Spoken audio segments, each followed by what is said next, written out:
shika kalu etantami onye letesi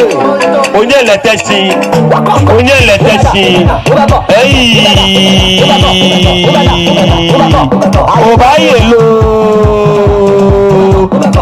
onye letesi emi ine letesi emi like letesi emi onye letesi emi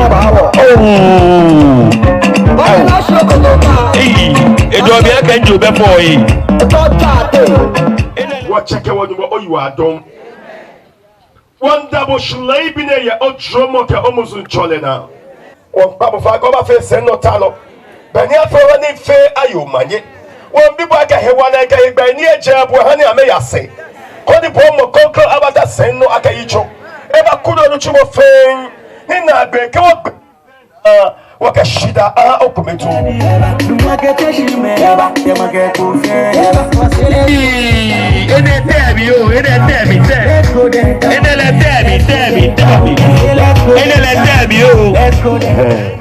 agbene wo hie wo no mo komehu ni ji ni ukan le hu ifata ehi eye mase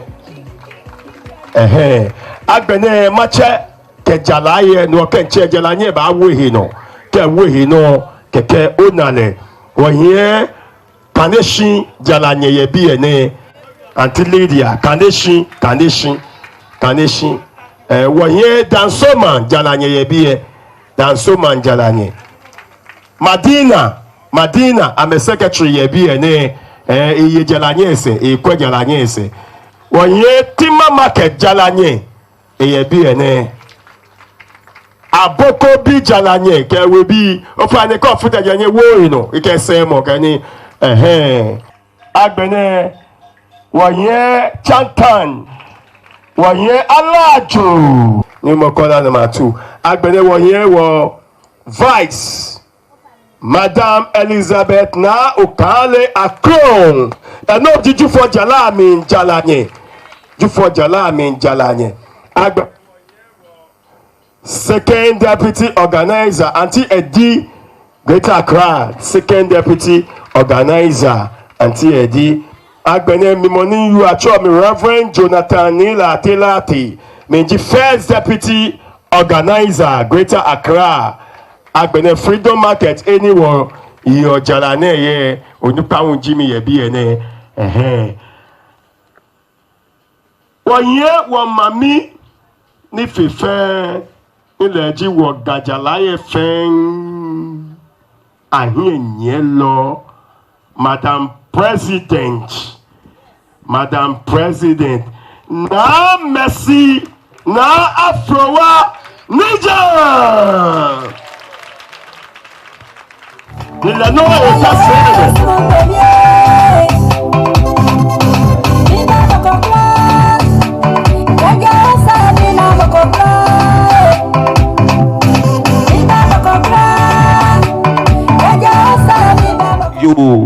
yo weke binya ke onupa e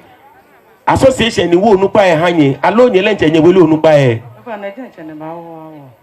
nyelenche nyewele onupa e nyeka me ba ha association alo association ni bajen ni ba wele onupa e jalami kone akwa mata no nka ke na he ame awomi ha wo test market ma ameka me lenche ame William onupa e yo ameka member ni association ahe ame awomi Ernestina Lamte faneke e bi ene ni chi benkemi nya wata wode wo hale tabela medical kuvala mokoba michofa yoko saninzana beji lady adabraka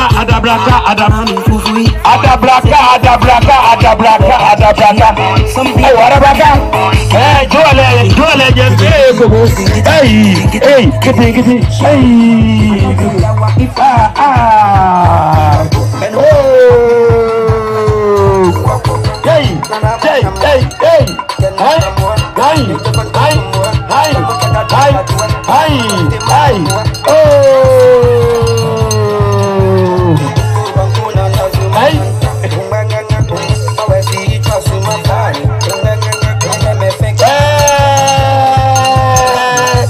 Adabraka mu okro. mami. Yeah, mami. Hey.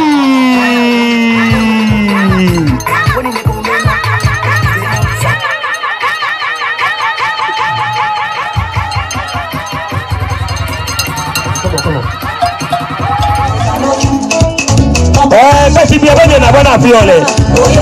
Ene na. Bi e ka o ba bi ene mokola.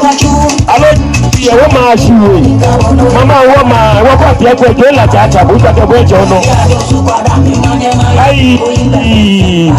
O de ya ke jo be fo yi. Agogo si. Agogo si. Agogo si. Agogo. Ewo agogo si.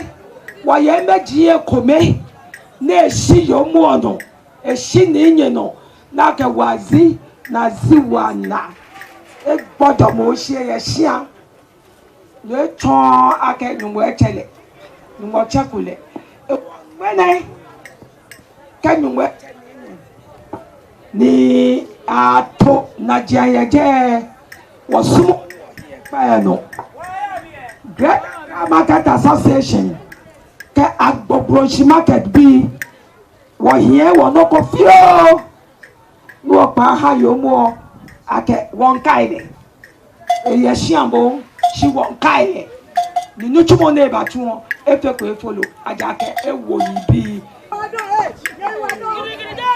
hello agboshi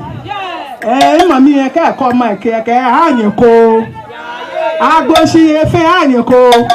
ni se ke body eshi jala hanye nye hiele na kan no ake sale ko bako ni boko eke ajije amane na ba ka ba chele ewe ke nye yiro adon nu ba jo nye fe o fa na association le we ke nya ke da ni moshi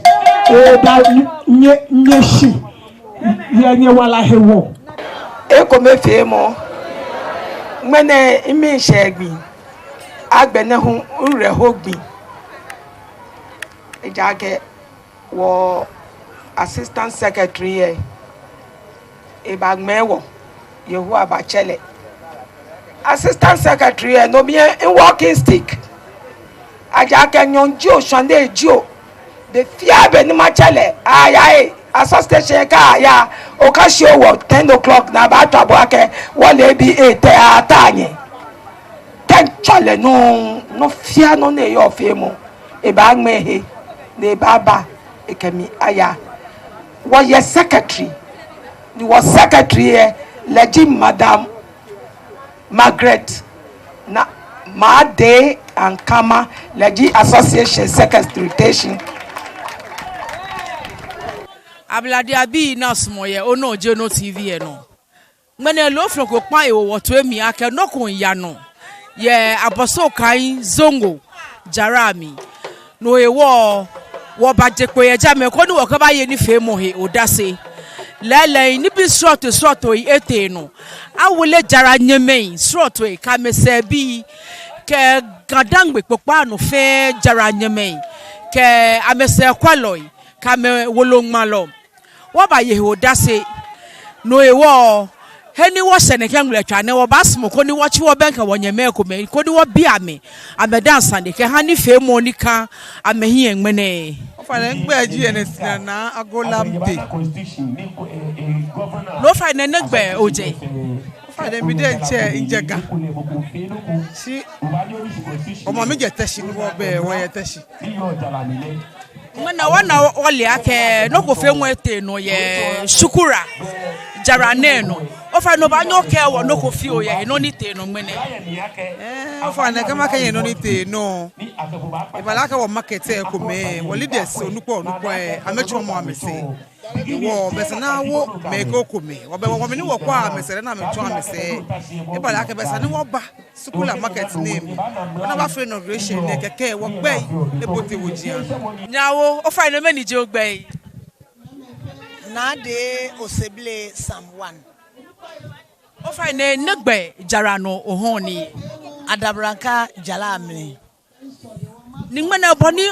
akpabo powder ke janwen ke yi sine many potente no ke mo wo ko fi o fa ne ngmene ajie mi po achon ake Greater Accra Markets Association Deputy Secretary. Oh, ben ni chwake gadang be pokpa no fe jaraye ame wolong malo. Ninye se, moni nye wolong malo se. Jo Mi ba injira mbi fe gadang be jila ye fe ake boni wo hin egwa kenu chumo. Wa mo mi nakanu ni mi da ne yu mo ko be ni yu opeji. Waja no ye wa ka wo me klan ka wo bi akwemo. Wo me ame ye koji o ame be koji o be fe bi e wo fi o sha ka wo bi ye wo ba kwa me na me shengele ko no wo hu wo se amenye wo ame kwe no mi ba ni mo fe mo amo eni tumo mi e ja ke no tumo no mi mo fe mo o he wale ko no nyam jo acho mi na na bo ka ade mama cash o wo boji mama cash e o fa ne negbe oyo jarai agbogloshi jala mi mama cash ngene wona akedi fe mokwete no ye shukura jara ne no mas zugu zongo mas mono o dwawotu angbe fio ma fe mi ake no ni te no ye aboso kan zongo market freedom market na ka me choje nshi me ni le ake zongo wo association market association bi e wo fio ye wo office bi e shiko ba na bi e ne fe to mo bi e fe tetre gbe na egbe ma yi afa wo wele jala nyeme ka me se ko le executives ke ni bi item leaders e wo fe to mo ni afe no ko agbo ni mo dromo na wa kan de be hu be e ba she wo gbe na afe fe bonista yi wo wa yin she mama cash bi na ke ahwa oyiten ke okue ko tade e bi fe powder mewo many he won ke no kote no o finance ba no ni won e bale na kan icho jala se kwelo vice iwo ayilo na ha miji pada na ke hwami be ni chwa ke agbeglosi jara mu efe jaranye se kwelo jibo yo ba fe mi ake nga wo ni nkba ha me ni ba yi ojala ke me ni wu ojala afenji bi antone ahe ni wo mo fe mo ka mo bani he mo yo de na twi o hale ka chilele ka jele ache no ehye ke mo nsumo ba he ke sumo e ba ya agbene mi pajela ye fe fai na mo de na me kwa me bi ka ya sukun ojogban bona fe wo se na mo abai na ka ke na se ni ya ja no yo bi ni doctor ni ba e ma mi wo jela ya gbonshi e ma mi hon lo nshila bepi MP hey ye ake jano ya me nyamme kwa me bi ke ya shi wo bowo e modern bonisa wo kwa wo bi ke sho shon bonisa ye wo wa hin acho mi honorable Messina Afruwa Nijan president Greater Accra Markets Association e ba fe gmenele ji wo mi nsegbi aja ke be fe be ni e ba ke abato jalanye ku sana fe kusun ni mo fia mo ayo ake jalanye ni awo no ese mo ne ewolongmalo ne ene eke mo fia mo ele bona fe ko te je me ni mo kwa kata se omiji onipa dabi mene kredele agbogbulonshi wo mami ni nye nyuma hale jole ye ene yo wo ni bi eteke edwe ke mo fe ne batuku chaka ebie anu kwale eso hie esa na kobo oba na association boni echi mo yo kejale teji onoko mene oba bia ke wo system market ke wo fe wo mba together to oba na lete shi wo ke association wo ke sani wo ke fiteni wo ke ko ye anoya wo ke kwa meshingle wo ke ko akeke mlako ni amla lo fe wo ba ya ka che wo no nu aboto ke wo ba nu wo ba ka me na meli aka o neke ya no wasumo na metashi tomo amele noko eke amenyemi keke dabi wo ko pa o ba na ke beke oblayo kra ni wojala lehu ele no fiano loss na fi ofe ele because dane wo ya workshop wo ya neke ke wo te wo ba wo chop pe da nyonkome so ni ji enyo wo chop wo office yes ebe wo chop pe ejeme wo deliberator aba kajabie kate adansula fe ameba ajake kusu ni wo fi o amen what ya na wa fi amen no last 2 we say we ya boko bi amen wa fi amen no wo ba fi mi aka o manye song yo toy boloi bebo no wo chonye wo kenye abaso kan zongo jara no woba ngmenene ni woba ya me ni fe mo he odase ni bi sort to epiete no jara sort to tashin jara alajo jara agboglosi jara amefe ameba pe ye bi e ke adabraka awole jara manyemei wolo ngmalo e ka mesabi fe woba ye ni fe mo he odase ni heni wo se ne kengletwane wo ke ni fe mo e banagbe wo ba hye bi e wo ya wo hia won bi mo fe mo ni ena de ka ni ebo wotoi won da mo fe mo hushi ake nye bo wotoi nye kwa wo ye ono je no tv no shi wo ka ka ya shi be koklo no ba sa wo pe kunwe nye bofo na anya le parkings ne nke anye fe nye ke hia kwa mo ju